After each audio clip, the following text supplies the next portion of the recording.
Hello and welcome to Augmented Teachings, where we will talk about the things that will inspire us to think better, feel better, and in turn be better. I'll be your host, I'm Michael Jackson. I'm here with my co-host, Brandy Bogano. How you doing? I'm really good. Me too. So we're back here again. I'm so excited. And we have a subject matter that I think all people would like to know and understand, especially from our point of view. Yeah. I'm an N.D.E researcher, and you're a metaphysical practitioner. Correct. So this is the subject. This is the question. Does anger serve us? What do you think on that subject? Absolutely. I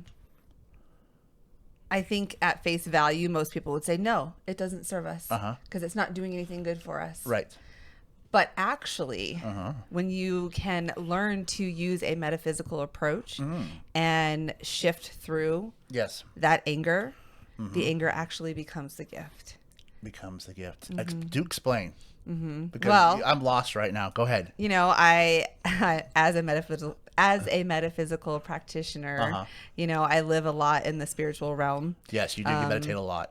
And my consciousness is one of spirituality, energy, metaphysical, right above the physical plane. So things that are not tangible in this 3D reality. Yes. And so some people will say, oh, well, because I can't see that's not real. That's woo woo. That's not factual. Right. But there's so much development in the area of how our thoughts create our emotions, and our emotions create our actions, and our actions create our state of being. And then that state of being now is confirming those thoughts. So then those thoughts continue down that cycle. And so anger is one of those emotions. If we're having a thought that is producing the emotion of anger, then what do we need to do? We need to alter that thought, because it's not enough to just say, I'm not angry. Right. You know, You have to acknowledge the red flag. So you feel the anger, you acknowledge that red flag. So you can pivot and, Absolutely. and reassess and find balance. Or I find teeter-totters. I find things Exactly. to override that right. by putting And- things in different perspectives. And sometimes it's easy. Yes. Sometimes it's a challenge. Sometimes you have to go through, you know, because there's different degrees of all emotions. You know, think of, you know, joy. You can feel, you know, a little bit of joy, or you can feel complete elation, you know, Right. and just pure bliss, and it, you know, you're going up the scale.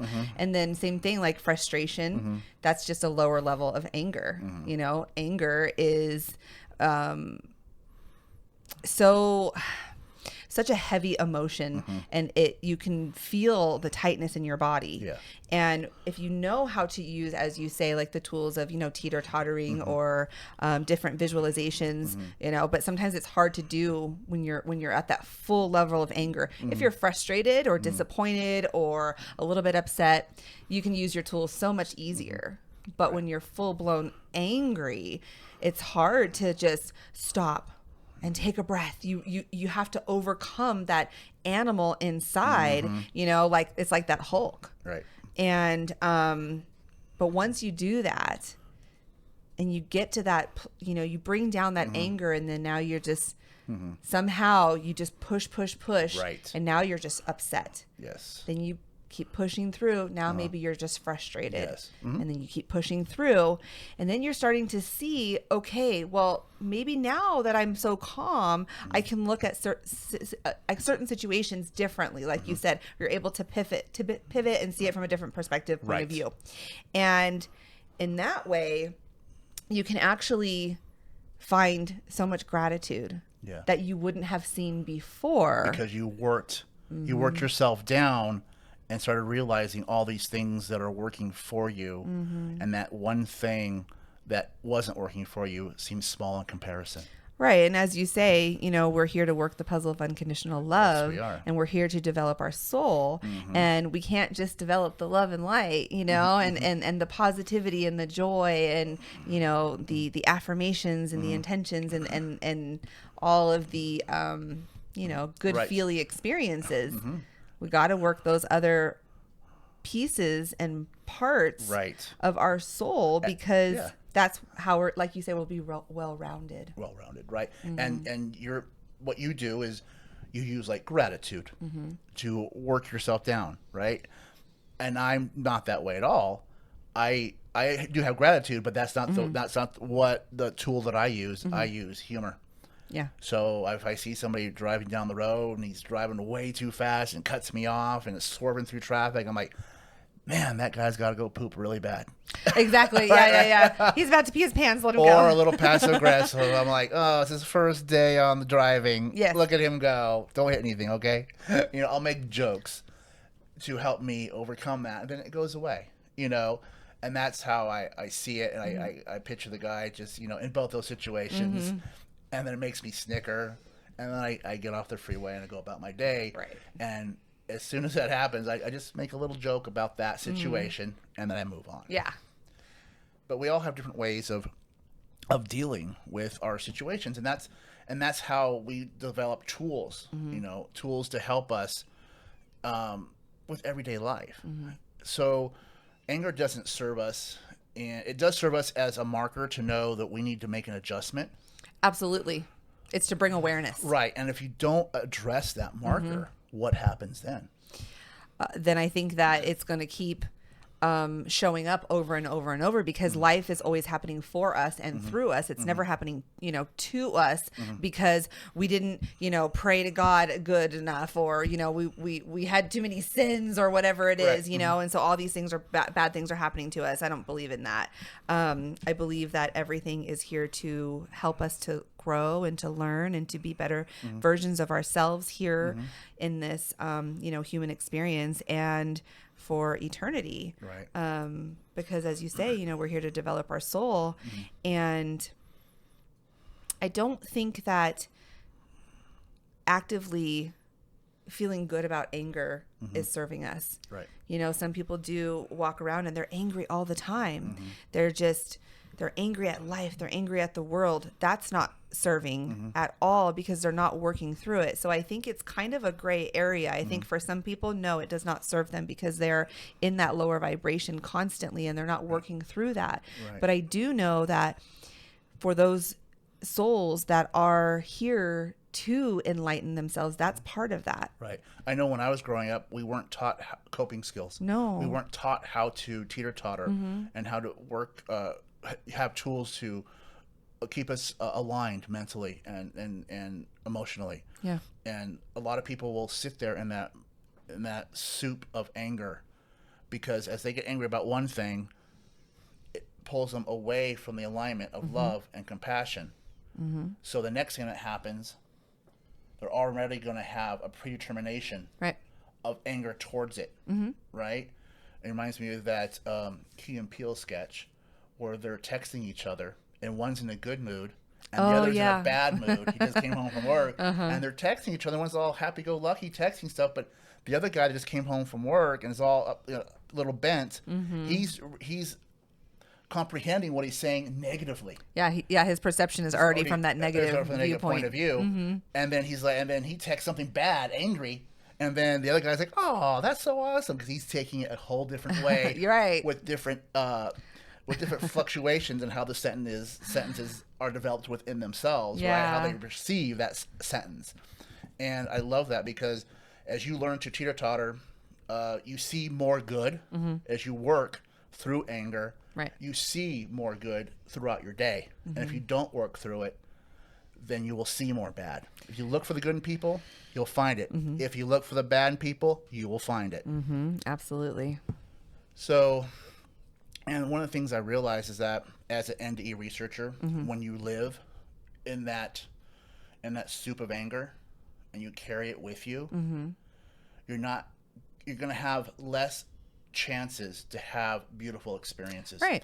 And our job, literally, on this planet, we are the eyes and ears of God. We are here to have wonderful experiences built out of love and compassion to bring back home. And when you live in that mentality of judgment and anger, then you're not creating those. You have less potential to create. You may still have moments of that. You may go hang out with your buddies and have some beers and have all the same complaints that they have, right? And you had a little camaraderie. But in reality, that was just based out of they all had the same anger issues. And it really is not developing wonderful experiences of love and compassion and empathy and camaraderie in a positive way. And I think it really comes down to the vibration of those emotions, whether it's anger or whether it's joy, you know, and what I would ask my students is, how do you feel when you're angry? Does it feel good? Right. Is that something that you would continue to choose? If that feels good for your soul, I mean, I wouldn't say that to them, but you know, because I know now that each individual soul has their own lesson plan that I know nothing about. Right. I don't know what puzzle pieces they are here to develop and learn through, you know? And then how does it feel when you are happy? When you're in gratitude, when somebody gives you a gift and you feel that gratitude or that vibration of, you know, thankfulness. How does that make you feel? Right. And then over time, the ego will gravitate towards what makes you feel good, because now you're tapping into that vibration of emotion.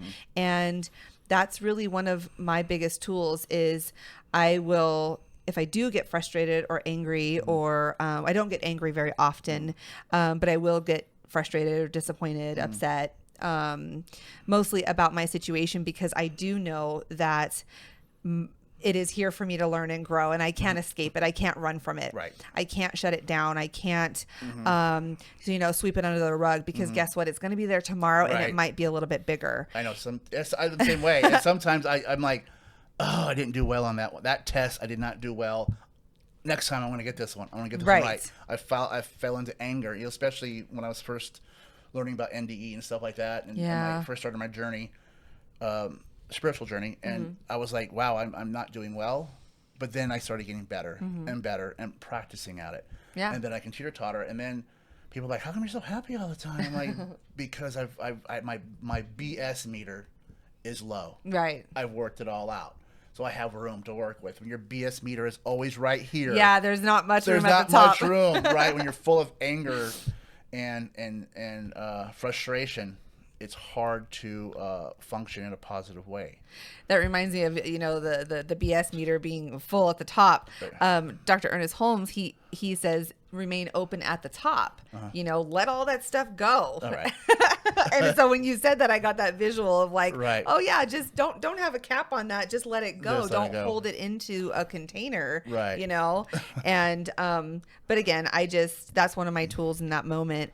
Whenever I am feeling any of those lower vibrational emotions, is how does this make me feel? Is this an emotion that I want to feel again?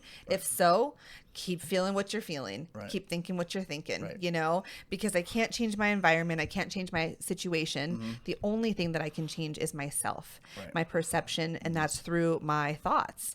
And I don't always turn to gratitude. Sometimes it's really just thinking of a moment that I felt something different than I was currently feeling, you know, and then you start to think about that, or you start to visualize, you know, what would it feel like if I didn't feel this emotion? What, you know, think of a time when I felt happy, and if I couldn't think of that time, make it up. What if I was in Hawaii? I've never been to Hawaii yet, you know, but start thinking about that. And then eventually now your thought processor is no longer focusing on whatever those thoughts that were creating those the emotions of anger or frustration. Now you're literally thinking about things that would make you happy. So now you're starting to feel the emotion of happiness, and before you know it, there's no more anger, at least for the moment, until you start thinking about it again, you know? So basically what you're saying is hell isn't a place, it's a state of mind. It's a mindset. It's a mindset. Absolutely. Absolutely. Wow. I agree with that 100%, because some people can be on this planet living a life that they're totally happy with, loving, mostly, you know, enjoying themselves. And some people are in that mindset of anger, you know, and fear and judgment, and they're living in their own personal hell. Right. On the same planet. They could be neighbors, but it's all their approach to it. Right. Well, I like to think about, you know, two people can be watching the same movie. One's absolutely loving it and one's absolutely hating it. Right. It's the same movie. Nothing's changed, but it's our perception of what we're perceiving, you know? Right. And some people will cry at that movie, and some people will not. Depends on how they feel empathy towards those characters or not. Right. So I enjoyed with this topic so much. Thank you. And it's a perfect reminder to always keep Love and laughter in your heart. and keep moving forward. Thank you. Bye bye.